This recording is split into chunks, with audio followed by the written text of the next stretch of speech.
to change your language and region to United States, you will be able to see you are available to join the joint waitlist program.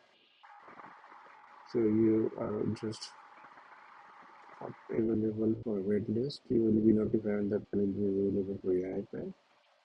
It will say like this, and you will be on the waitlist program basically.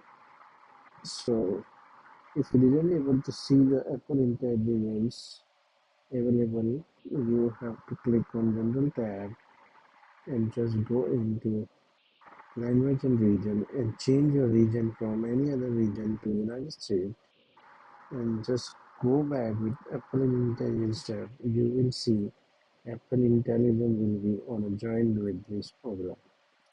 You have to change your language to United States, and after that Apple will roll out the Apple Intelligence features to your iPad. So this is how you can get Apple Intelligence if you are residing outside of US. Thank you for watching my video. Please subscribe to my channel. Bye.